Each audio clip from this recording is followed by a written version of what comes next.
Welcome, everybody, to the fifth episode of the Leadership Podcast. Today, we're really excited to explore the leadership lessons of Dune. The Dune movies came out over the past few years.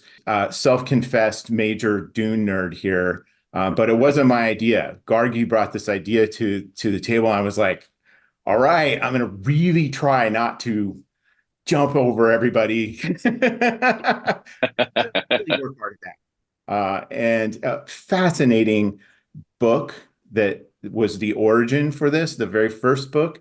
There are actually 26 books, 6 of them written by Frank Herbert, and then an additional 20 that were partially written by him and mostly written by his son. Then a series of the 1984 Dune movie, the of course the absolutely hideous sci-fi adaptation of Dune, which I just can't do it. Wait, I would like to defend that. I have some defenses of that movie. Oh, okay, all right. I just the angsty Paul Atreides. I just anyway, one of the things that's really fascinating about Dune, as thinking of it as a historical artifact, is published in 1965. And so the commentary within it at that time, a lot of sci-fi was either big monster movies, alien, radioactive things, this sort of stuff, or sort of this vision of the future that was utopian in many ways. And definitely Dune is a dystopian future for sure. And there's so many themes within it, politics, religion, fanaticism, physics, space travel, commentaries on terrorism, fear of artificial intelligence, ecology, on and on and on. And so we thought what we do is bring together some folks who love movies and know various things about them. Gargi and I can throw our political science leadership 2 cents in the bucket and take it from there. I'd like to introduce our first guest, Feyd Kurtyka. Great. Is an associate professor in the English department at Creighton University, where she studies and teaches classes about how emotions help us understand literature. This semester, she just finished leading a class on understanding the language of film through the Mission Impossible franchise. And I can speak to having been to some of her film club events, and they are just really a blast. And so just had a great time dissecting films and interacting with the folks that were there. Then I'll turn it over to Gargi, who'll introduce Sean. So our second guest is Sean Rourke. I hope I said that right. Yeah, that's right. And he works in Hollywood as a visualization editor, a fancy term for helping to plan the big action and visual effects scenes in film and TV. So I'm really excited to see what you say about that work in Dune. And Sean's credits include Avengers Infinity War and Endgame, Godzilla vs. Kong, Prey, Monarch Legacy of Monsters, and others. Sean also loves vampires, me too. And by night, he runs a YouTube channel called The Vampire's Castle. It's full of author interviews, scholarly discussions, creative writing resources, and a whole lot of Dracula. He has a dog named Kaylee, who is a little too smart. And if you're being honest, Sean's recognizing a bit of a chocolate chip cookie habit. Very relatable. I'm glad to hear it. Very excited to be here. Awesome. I'm personally very excited to hear from all three of you, because all three of you have worked with film and just I'm sure we'll bring up perspectives that are so unique and interesting. And I'm a new film interpreter, so I'm excited to learn from all three of you. So I thought I could start off with a very general question for us to talk about. And I want to ask you all, what were your general impressions of the film? And if you had to pick a genre to categorize this film, what would it be and why? I'm going to defer to Faith on this one to go first, just because she's an actual teacher of this kind of stuff. So I want to hear what she has to say. Yeah, I love this question. I love that you're not automatically putting it in the sci-fi box. There's a famous scholar of genre named Carolyn Miller who defines genre as a social action. So she's trying to get away from the definition of genre as just a couple of like tropes. So typically we might think about sci-fi as like takes place in the future, cool technology, post-apocalyptic. But she's kind of challenging us to think about genre as the way it makes people feel, people's response to it. And that's why I love Jim's introduction to it, because he talked about, I am so passionate about this thing. I love this thing so deeply. So when Jim initially emailed me about this, I was like, any opportunity to talk about movies, I'm always in 100%. But I don't self-identify as a Dune nerd. I have consumed 3 Dune movies in 4 days, which is not to say that God or David Lynch or Denis Villeneuve intended any of these movies to be consumed, because I don't participate in that fandom. And to me, that rabid fandom is what makes it the genre, right? It's like this super intricate thing that people can be kind of gatekeepy around, people identify with, and most importantly, people are like passionate about. So I'm a little less interested in the actual tropes, like is the technology cool enough, or are there, weapons or whatever, and a lot more in like how this makes people feel. And so I love Jim's introduction to this about like, I'm going to try not to be a rabid fan and sound totally weird here, but because I've attempted to become a nerd about these movies over the course of 4 days. I also want to say I watched Challengers this week, so I've spent like 9 hours with Zendaya, which again is like kind of time and with one actress. But I have deeply enjoyed my Dune nerddom, and I will do my best to wear the badge of Dune in whatever way I can embody it. So that is my background. But that's what defines this movie for me, is the passionate fandom for it. And it's a movie about passionate fandom, which is even cooler. So. Mm. That's a good point. That's a good point. Yeah, I mean, it's an excellent question as to what genre I would consider Dune. I would have just said science fiction without even blinking an eye. But I had a conversation with a friend I think it was about a week or two ago after he saw the second movie, and he was just talking about how he doesn't consider it to be science fiction at all. He considers it to be fantasy. Mhm. And I was thinking about that in the broader context. I suppose you could look at it that way, but in having, watched the movies and read the book and seen the David Lynch film, uh, probably more times than is healthy, it's I think Dune is one of those. It's one of those stories that actually connects several genres together. Like it's a rare unabashed combination of all kinds of stuff. Political thriller. It's a sort of a family drama soap opera. It's commentary on economics and trade wars, and it's also the white savior story. It's the somebody winds up in a strange land that is very alien to them, and they wind up going completely native. And so it's all this stuff, and it's more like there's so much that's jam packed in there that it's kind of one of those rare IPs, intellectual property, that just kind of is the kitchen sink. Like it's got almost everything in it. So I don't know. I think it's one of those rare projects that you mentioned. Its fandom is so great. I mean, I know that it's my father's favorite book. I mean, he never stops talking about it. And so when I was, I think, like 10 years old, 10 or 12 years old or something, and the David Lynch movie came out, we were there on day one, and I think we were the only people in the theater. So I've been steeping in Dune for a very long time, and it's one of those movies, one of those stories that you can endlessly talk about. So very excited to hear what all you very smart people have to say about this.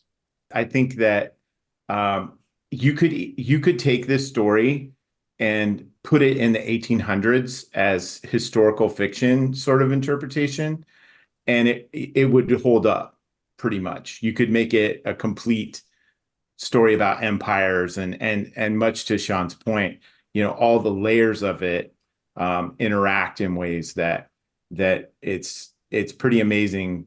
It's an ambitious project for anybody to try to tackle, because the books have so much density and so much context in them. I'm glad you mentioned that it could be shown in the past because it was definitely to me seemed like a feudal society. So it would make sense to individuals in the past as well. But I strongly agree with everything you all have said. And when I wrote this question, I was looking through the interwebs and seeing what people on Reddit were saying and people who wrote at least 7 million blogs I saw in just the last week on what category Dune would fall under. And I was also leaning towards fantasy myself. But one term that came up for me, and Faith, let me know since you're the English professor, if this is an academically accepted genre, but like environmental fantasy or eco-fiction. Because to me, my favorite part of the movies was the role of the desert and how it was like a living, breathing entity. It wasn't just a space where humans did stuff, it was like a part of the story. And to me, I would even watch it if all the people were removed and it was just about the desert. Like the scenes with the mouse were some of my favorite. Oh, yeah. So yeah, it's just a huge part of nature, how it was like you couldn't just talk about humanity without the huge role of nature and how all the wars and all the interactions were somehow connected to the planet of Arrakis and the dunes and the sandworms and the water extracting mouse and even the name Muad'Dib. Like all of there was just so many connections to this living, breathing nature entity. And when I found out about the term eco-fiction earlier this week, I was like, oh my God, that's it, that's the genre. But I also see that it's such a complex world with multiple genres intersecting as well. But yeah, not sure if eco-fiction is academically accepted term, but that was just very appealing to me. My father tells this story, which I can't back it up. I haven't researched it myself, but according to him, uh, when Frank Herbert was, thinking about this story, he actually was wanting to write a nonfiction book about the types of grasses that hold the desert sand together. Like that was his entry point into it. That was what was interesting to him. And his publisher was like, Frank, I can't sell that. Like, can you please write something that's like science fiction with some ray guns and stuff in it, some spaceships? Because that I can sell. And so I think you make an excellent point in the fact that like you can kind of feel that that's what Frank really cared about the most in this book was the desert, and everything else is there in support of that. And definitely like especially in the Denis movies, I mean the fact that our planet is starting to heat up and we're facing ecological disaster, and now archaeology is finding that like, oh, it may be that every time there was a massive die off of humans and civilization and stuff like that, it was actually because of ecological disaster. We're finding that in the record. Like that very easily became sort of like a central element to making those movies, and you can see it much more in these recent movies than you certainly could in the David Lynch film. So I think you are absolutely right on in calling it out for that, for sure. Yeah, I think your dad is right because I found that discussion on the Dune plant conservation effort that Herbert was really interested in. Actually wrote down the name of the guide that showed Herbert around the Oregon dunes, and it was Will Turnick. And they did this thing in 1957 where Turnick basically showed him these dunes and how the plants were dying off and things like that. And I do think the Dune movies did an amazing job in showing how no one understands the land like the indigenous people do and how they work with it instead of in opposition to it. But I'm getting carried away. I'm sure we'll come to it eventually. Oh, I couldn't agree more with, I think that's a great interpretation of this because like Sean said, in the book, the two most recent Dune movies, they kind of watercolor brush those things in. Like you see the wind traps and they talk about the importance and significance of them. You see the mouse, there's the story of the mouse. There's a lot of other things like that. I think there's in the second movie, there's a scene where the Harkonnens are destroying some of their plants that they've grown and the birds and things like this. But in the books, it's just so deep. And interestingly, one of the characters in the first movie, who spoiler alert gets killed, Liet Kynes, is the title is planetary ecologist. Yeah, And cool. Definitely coulest job ever. How right, did you get that? right.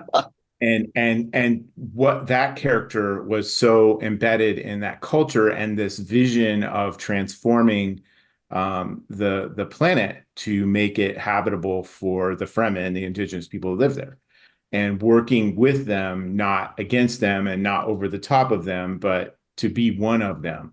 Just fascinating, very large kind of underpinning. And I loved your conception of the desert as a character. That's great.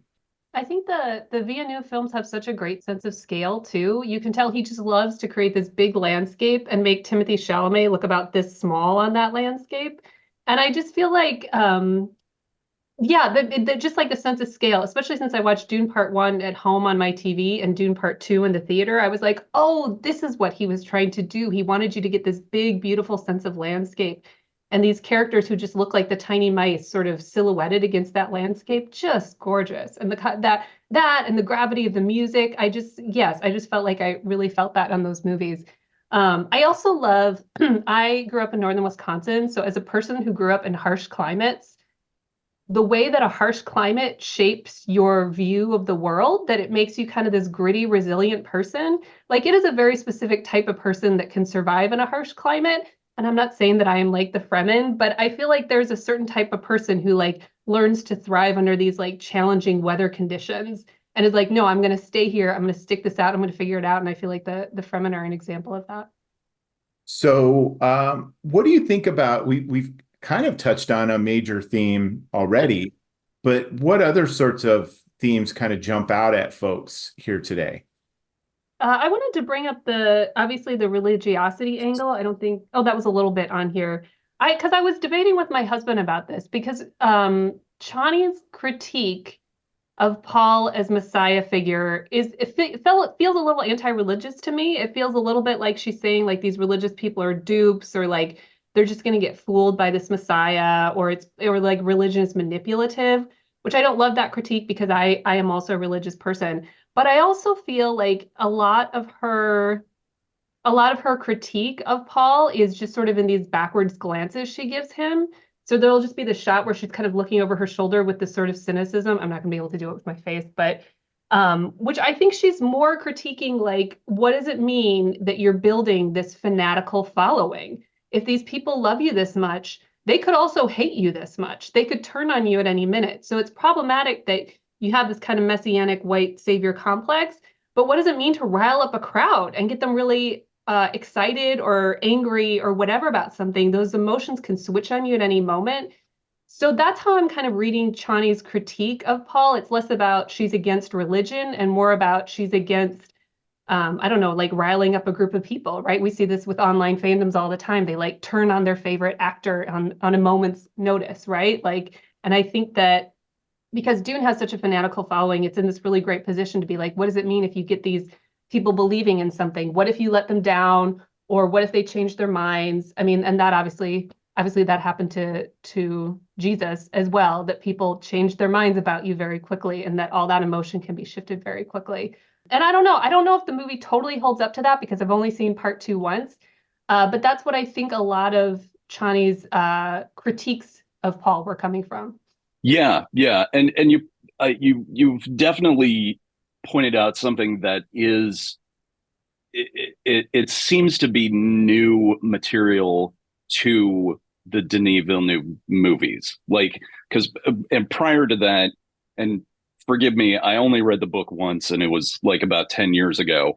But sort of my memory of the character of Chani in the book is that she was kind of a character that was there for an important part in the middle, and then she kind of just becomes sort of the devoted wife warrior all the way up to the end of the book. And her character doesn't do much more than just kind of explain things on behalf of Paul when like he's in a trance or something like that.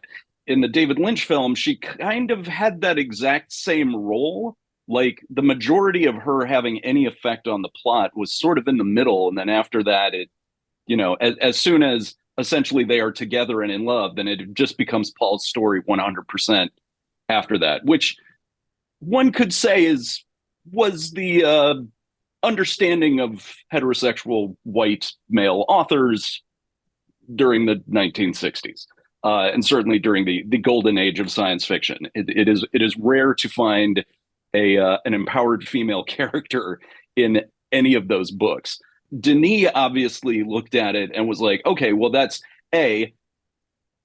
not how we do stories anymore. And there is now a cultural awareness that women exist and they have thoughts and they have feelings and they contribute to everything in the world. It's not just the strong white men who are doing everything and making the world go round. So I don't, obviously I can't speak for him, but what I'm reading out of it is that he recognized that the relationship between Paul and Chani was the important thread to pull. And in doing so, there's all this great stuff in the movie with their relationship and portraying Chani as a character who's not just like, oh yeah, you're the Messiah, great. I'll just be right here next to you as sort of like your seneschal or something like that. It was very much like, no, jerk. I knew when we fell in love, you were just this lost puppy out in the desert. And like, that's how I still think of you. So like when you're starting to take on this role of like, no, I'm your religion's Messiah, I still think of you as this doofus who didn't know how to, walk from one sand dune to the other. And so with that perspective and the very cool element of like making Chani and her friends being very modern young people where they are questioning the whole apparatus of society. Like, no, this is what the colonizers used to control us. And Stilgar being an older, more conservative person who is nearing the end of his life. And he's like, no, religion is very important, especially to me now. So you don't understand this because you're young and, full of hormones. But when you get to be my age, like this stuff is going to be very important. You'll understand at that point. And so that like made her a double foil to to sort of the male perspectives in the movie. And I don't want to spoil for anyone listening or watching who has not seen the second film. I won't spoil the ending for you, or even the ending of the book. But there is sort of a major sort of plot point right at the end that is very, very contentious toward Chani, and it's something that I think is not a favorite plot point of a lot of the women who read the book or have seen the David Lynch movie. And it's something that I think Denis needed to hang a lantern on and be like, this is actually not okay. Like there are repercussions and there's fallout from this decision that Paul makes that 100% land on Chani, and we're going to show that. I don't even remember what the original question was, but that's kind of one of the things that I loved about sort of how Chani was sort of brought up as this, she was a window character for us as the audience as well, to go like, yeah, I don't you're not as great as you're making yourself seem, Paul. To bring it back to leadership, a great critique of his leadership. Also, I know that I think Denis Villeneuve was in the news recently because he said something about how he doesn't like dialogue. Did anyone read about this? That he was saying that he doesn't like dialogue and he thinks stories should be visual. And boy, is that obvious in this movie. When I feel like in another version of this movie, there's 8,000 speeches about values and morals and leadership. And in this movie, it's just Zendaya like giving like the death stare to Timothy Chalamet. It's like, okay, that's plot, here we go. Like, which I like, but it leaves a lot open to interpretation because the characters don't really talk that much, right? They sort of speak cryptically. They speak in different languages. There's the hand sign language. There's the scary Satan voice. Like the language in this is super interesting to me too. Yes. So, and obviously the language of the film as well. Go ahead. Just to jump in on this, the thematic kind of role of women throughout the books and in these films. I mean, I would say you have some really powerful women in here with Chani being one of them, with Jessica, Paul's mother, being another, who is actually far more powerful in the books. Also, the that Reverend Mother, Gaius Helen Mohiam. I probably Yes. powerful women that are behind or motivating or driving a lot of what's going on. To jump on that, I've loved everything you've all said. I just loved in the newer Dune movies how morally gray a lot of the women characters were, because for me sometimes the indicator of a complex woman character is they're allowed to do bad things or like dubious things, and I think we saw a lot of that in the movies, and that was very appealing to me. And I think, again, without spoiling the ending, another indicator of, like you were saying, Faith, like Chani being a window for the audience was the very end where everybody kneeled except the princess and Chani. And that scene was just so powerful because it almost felt like they were in defiance of this man who everybody else was supporting. And that was just really beautiful to see. That's actually, I was thinking about this a lot. Because to me, the connection to leadership here is how does one attain power? Do you attain power because you tell everyone you're the Messiah? Do you attain power because you're democratically elected? Do you attain power, honestly, because you have high cheekbones and pretty hair? Like, that's certainly some of Paul's power in this movie is like, he looks great, right? And his like cape flowing behind him. I'm like, hail the Messiah! or there's the women's source of power. I'm very conflicted about the women's source of power in this movie because obviously they are powerful and they do a lot of stuff. But the mysterious witchy power feels a little bit misogynistic in the sense of like, we got to be suspicious of these women, right? It's giving Salem witch trials, right? Like, are women actually powerful? Are we actually revering them? Or they have these like weird mystical powers that we don't understand, which is technically powerful, but it also feels like, I don't know. I felt a little conflicted about that because it felt like witch hunt, Salem witch trials, women as mystical beings. I don't know how I feel about that.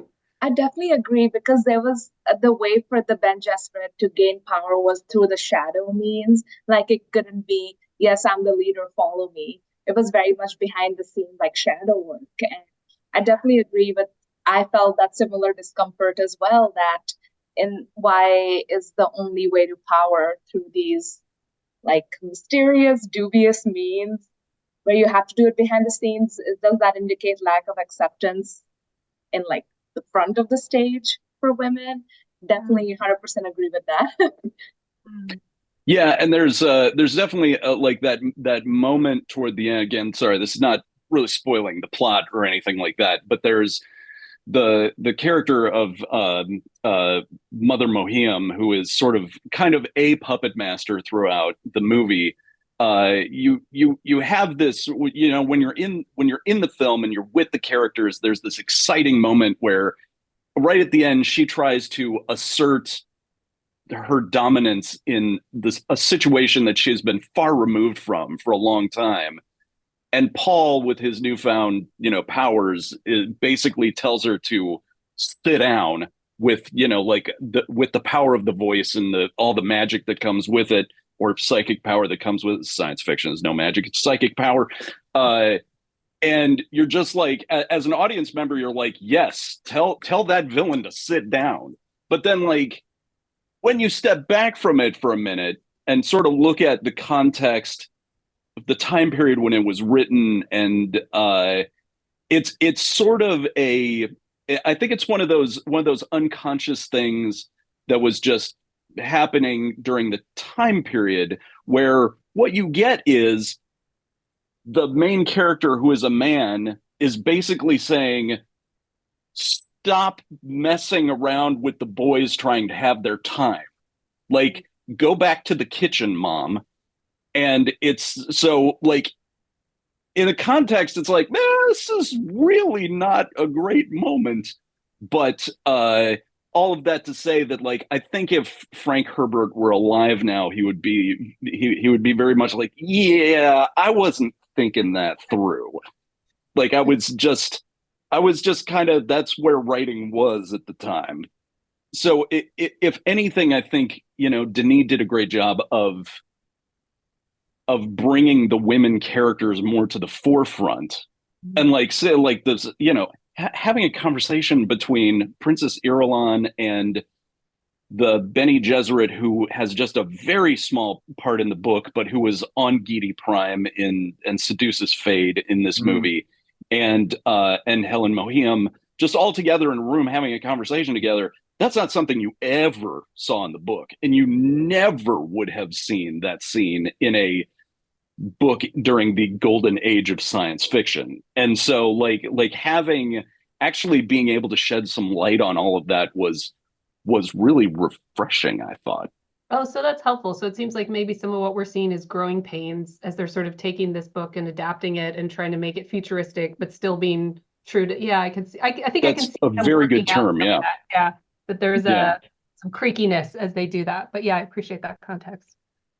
I do want to say something a tiny bit unrelated, but Feyd Rautha, if I'm saying that right, scared me so much. I don't know why. I was watching this movie on the projector, and anytime he came up where he looks, his head's tilted down when he's looking up at you, I was like, I'm gonna see this in my nightmares tonight.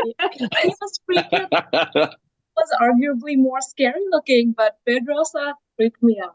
Side note. That's great.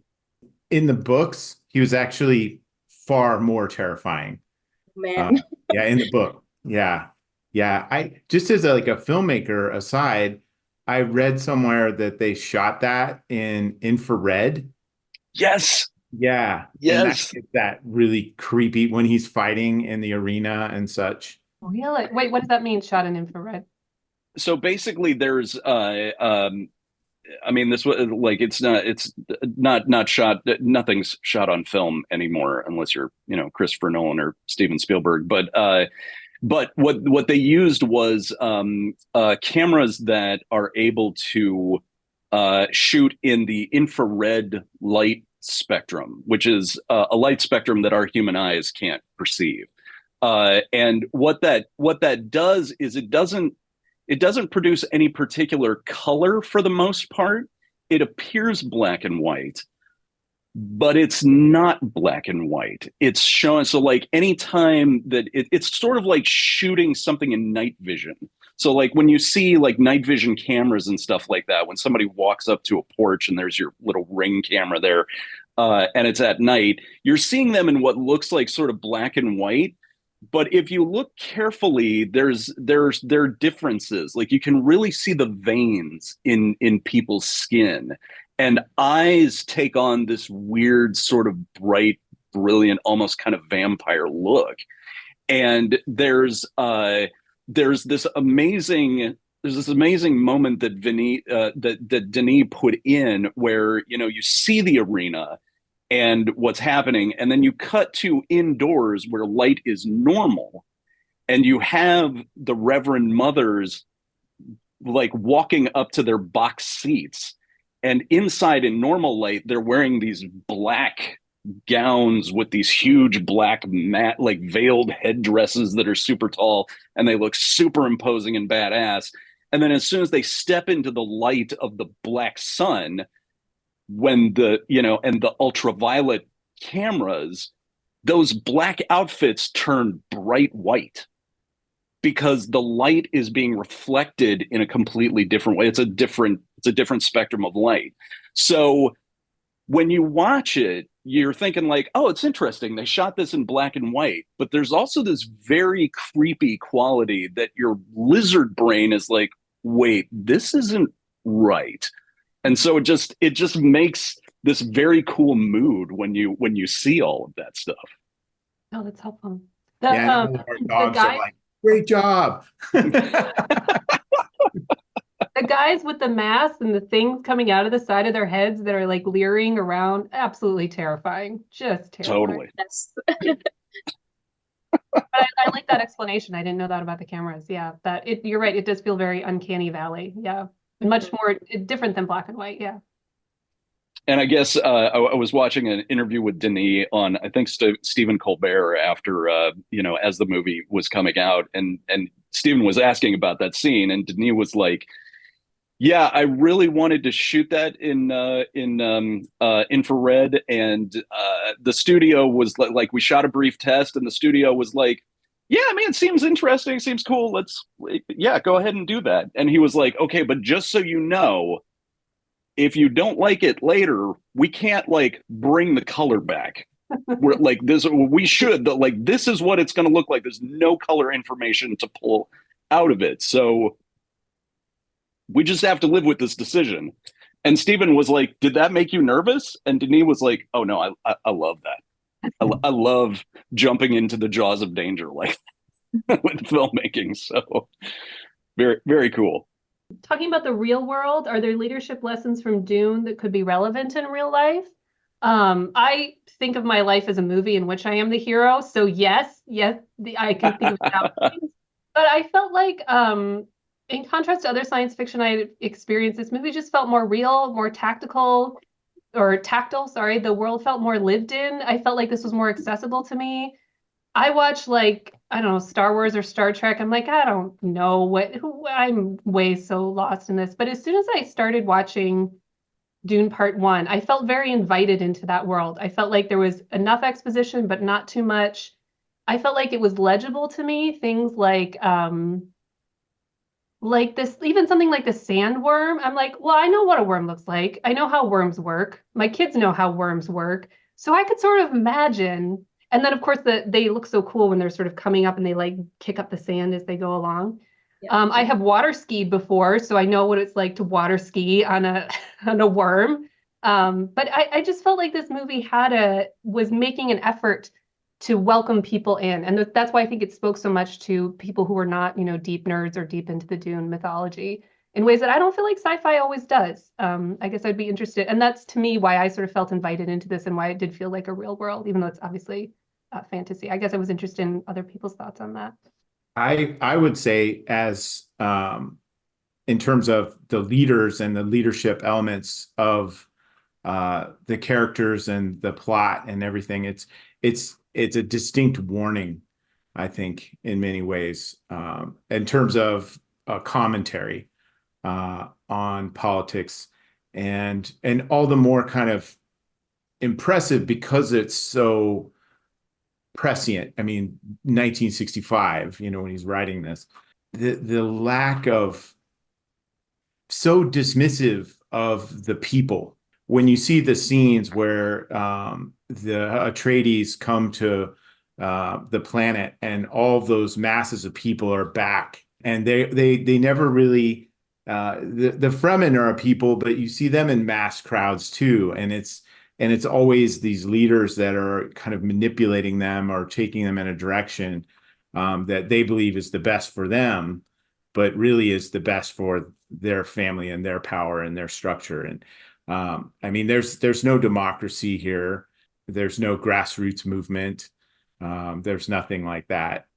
A dark place in many ways. I confess, when I saw the original title for this episode of the podcast, "Leadership Lessons from Dune," I just couldn't help thinking like, oh yeah, that Baron Harkonnen had some interesting ideas about like corporate culture and how to how to influence his employees. But in kind of more of a serious angle on that. it's not something I had thought about until you guys came up with the idea for this, is that there are actually multi levels of leadership happening in this story, like all up and down the chain from, Stilgar, who is, essentially leading a small, family unit essentially of a cultural group, all the way up to the Padishah Emperor, who is, ruling the entire galaxy. And the decisions that are made by each one of those people all along the way have real consequences for not only the story, but also thousands, perhaps millions or billions of individuals. What, like, the two easiest people I think to look at is from a leadership position in this story are Duke Leto Atreides and the Baron Harkonnen, and they are very different ends of the spectrum. Whereas Duke Leto is very much like, we want to do everything by the book. We want everything to be on the up and up. We want to have the moral high ground, and we value people over profits. Whereas the Baron is like, the people don't actually matter. The profits matter, and the people are tools by which to extract profit. And whereas Duke Leto is like, let's do everything right, the Baron is like, we will follow no rules. It will be nothing but treachery. And the Baron wins in almost every single engagement. And I think that is very realistic. And if you look at Dune from like I apologize, but from like a corporate culture perspective, you have a CEO who is the emperor, who is fearful of losing his position, and to, a charismatic, sort of middle manager who's on the rise in the corporation.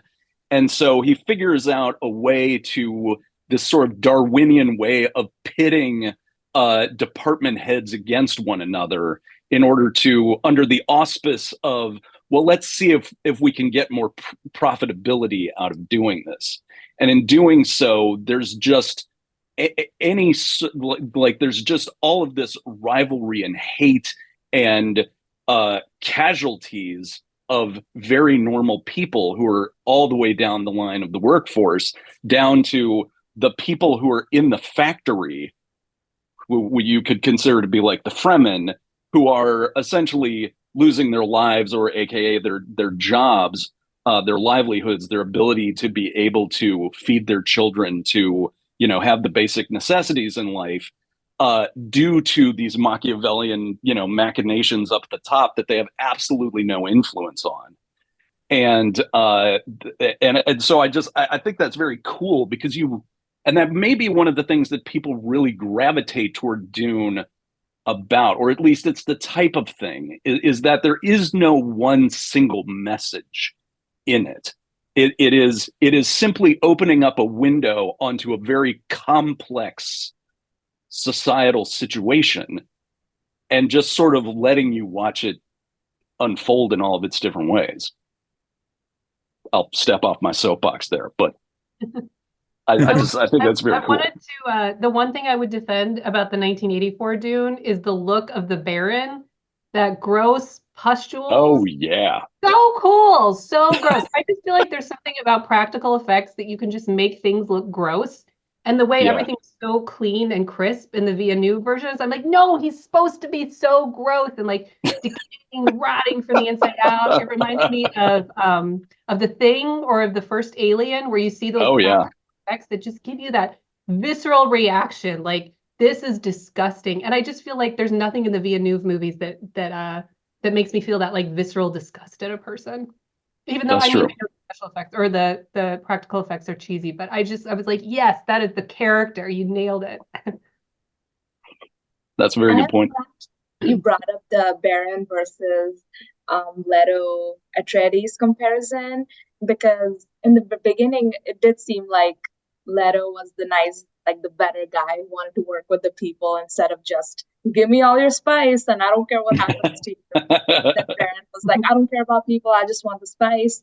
But what Faith had said earlier about the language in the movie, Leto called it desert power, and Baron just referred to it as the spice. And your point, Sean, about that these were just Machiavellian politics that didn't care about the people who lived on the land can really be seen by the way they refer, because both desert power and spice are very people removed, even though they both try to indicate that they have different goals here. But the terms they use is still very much non-human. So yeah, I'm like, so the leaders at the top, do they really care about the people, or is it just like how they frame it? And I think that was thinking about leadership lessons, and not to sound like an anarcho-communist, but like, do the big guys even care about us? For what came up when I thought about those terms together.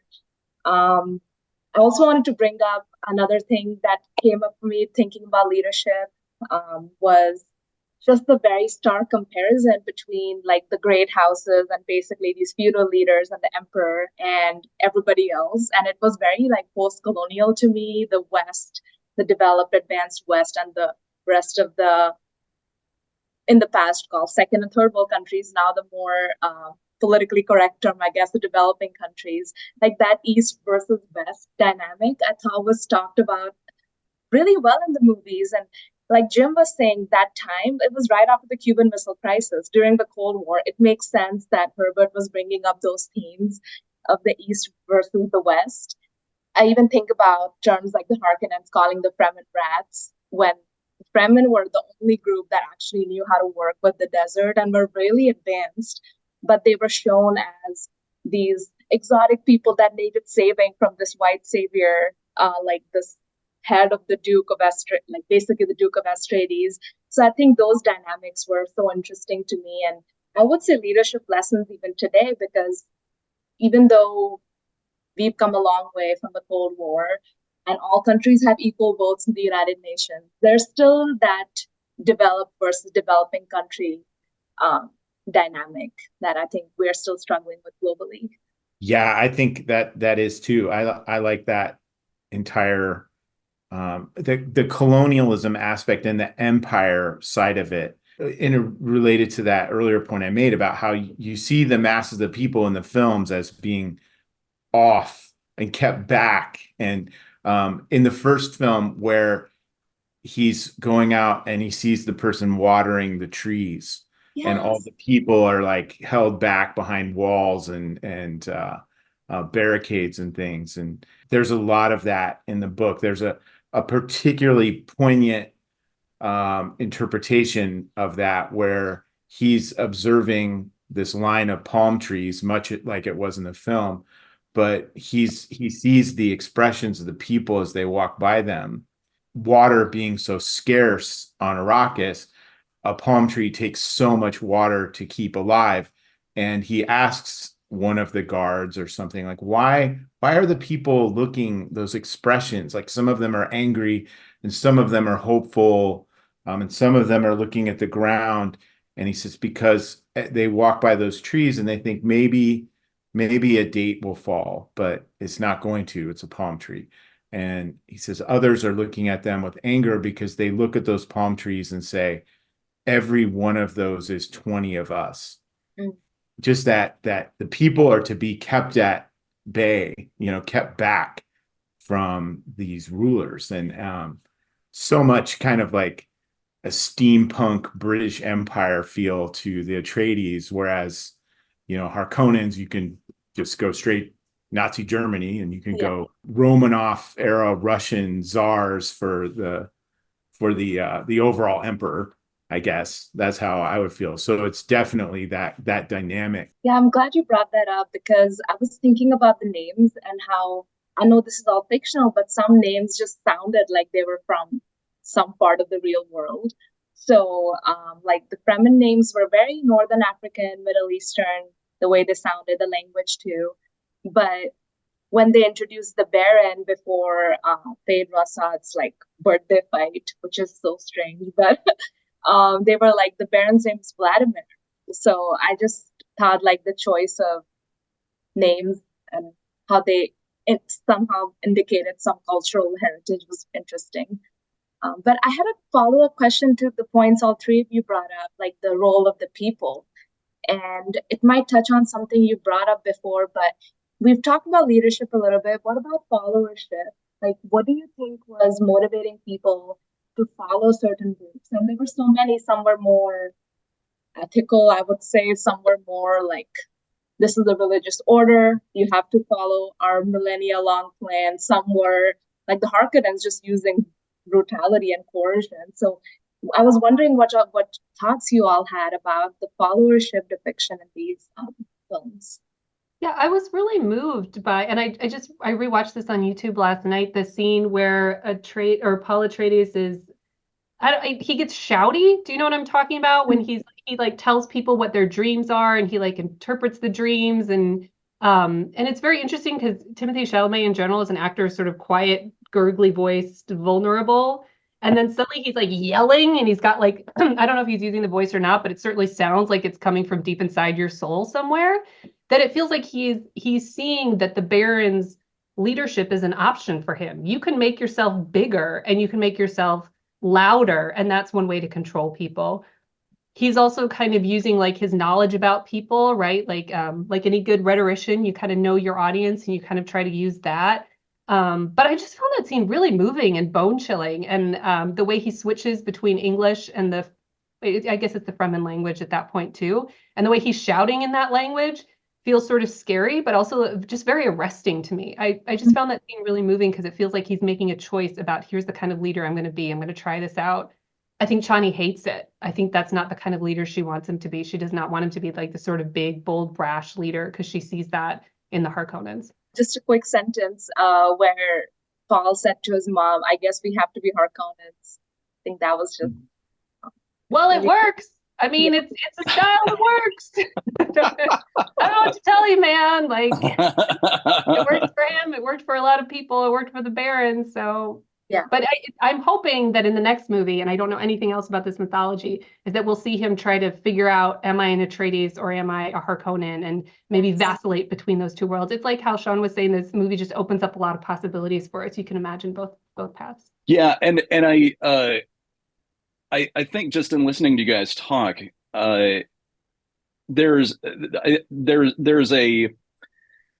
quality of this movie of, you know, Paul, like basically the thing that you mentioned about Paul, you know, very much living up to the example that his dad set of, you know, like lead by example, and, you know, and inspire people to want to be a part of something greater. And like when you look at the character, like the portrayals of Duncan Idaho and Gurney Halleck in this movie, it is so clear that they just love Duke Leto, and they would do anything for him. And they are two guys who are the absolute best at what they do, and it is all in service of a greater idea. Whereas when you look at the Baron, he's got two you know, nepotism hire, you know, his two nephews who are family, who he basically is like, I want you to go out and brutalize everyone until I get what I want. And if you are not able to do that, you will be punished. And we rule by fear, not by example. We are not at the front of the fight. We're at the back giving orders.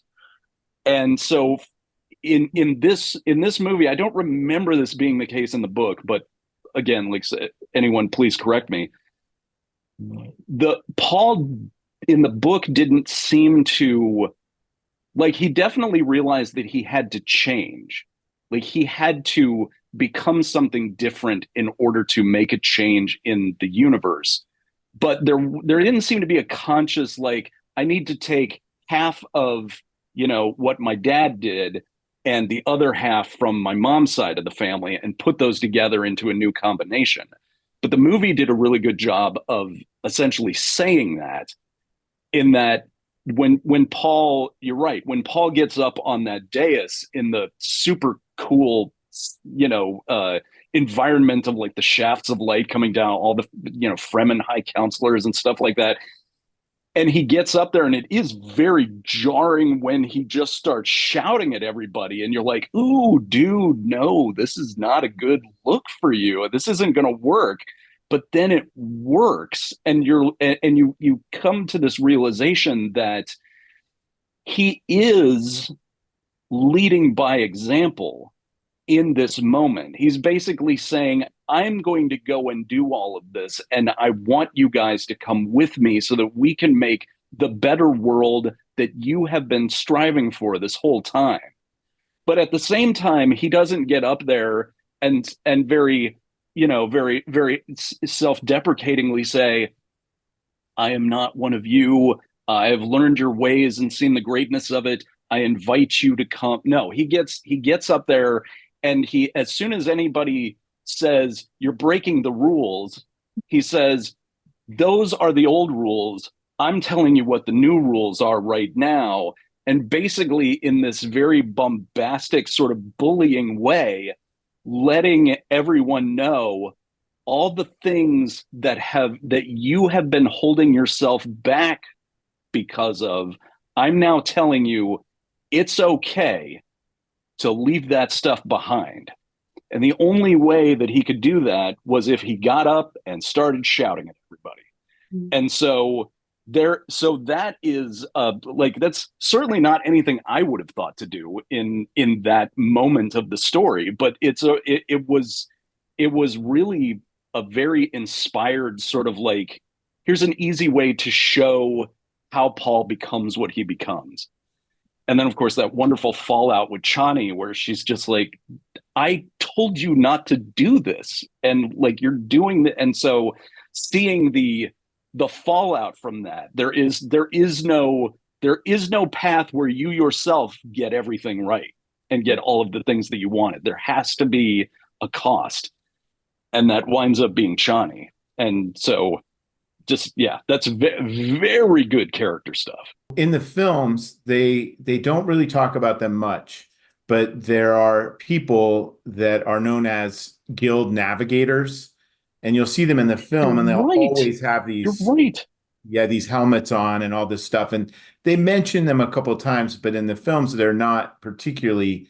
It's a brushstroke. Like, I see them, I know what they are because I've read the books. In terms of followership, they had always followed the path of least resistance. They had acquired the ability to use the spice in order to fold space and time through calculations in their mind that allowed for space travel to happen over the vast distances that a galaxy has. And one of the criticisms that Leto has of them is that they've continually made the safest choice: ally with this group, ally with the next most powerful group, ally with them, and never tried to actually take the reins themselves. And he's talking about, they've just made these series of groupthink safe choices every time. And Paul comes around, this is a game over now, because he has those same powers and they don't have that monopoly on it anymore. And somebody, I can't remember who it says, is one cannot hate them, one can only despise and pity them, because they've made these series of choices and now their time is up. And I see a lot of transactional. The Harkonnens, it's all transactional. You do this horrible crime and I will give you this planet or this other thing. And even with the Atreides, I mean, their home world was a fief given to them by the emperor. And then he's like, oh, well, now I'm going to give you this whole other planet with all these people on it and do what you want, like the Harkonnens did. Those kind of commentaries, like authoritarianism and colonialism, absolutely, and empire and frightening kinds of things. Once I consumed all this Dune, I looked up a bunch of Dune memes, because now I was like, oh, I'll understand all the Dune memes. And something that people make fun of this movie for is the Harkonnens keep killing their followers. Cut his throat. It's like, maybe that's not a great leadership strategy. Right? to literally slit someone's throat. Like you might need those followers later on, but it is a great comment on followership that these people will absolutely throw you away. You are totally disposable to them. Not a great leadership strategy, but Yeah, cautionary tales are all around. yeah. We've reached this kind of point where we've had a lot of discussion about Dune and a lot of different layered aspects of it. And I'm really, really happy that we were able to do this. But at this point, we want to just kind of throw it to each of you. Faith and Sean, what do you have going on in projects that you're working on that you'd like our audience to know about? Well, I'm doing movie club in the fall. If any of my movie club students listen to this, shout out to you all. Also shout out to my husband for watching the kids so I could watch Dune. I think that's it. I teach classes on film, or I guess literature and emotions, and I always try to teach students that movies are meant to make you feel something. You're not supposed to just sit there and passively consume them, whether you feel disgust at the way the Baron looks or desire at the way that Timothée Chalamet looks with his hair blowing in the wind, or whatever your feelings are. Those are analytical tools that you use to approach a text. So thank you for letting me do that today, and thanks for all of you for doing that as well. Just allow me to say, please, it is always such an honor and a privilege to sit with people who teach, and especially people who teach stuff that has to do with the film industry.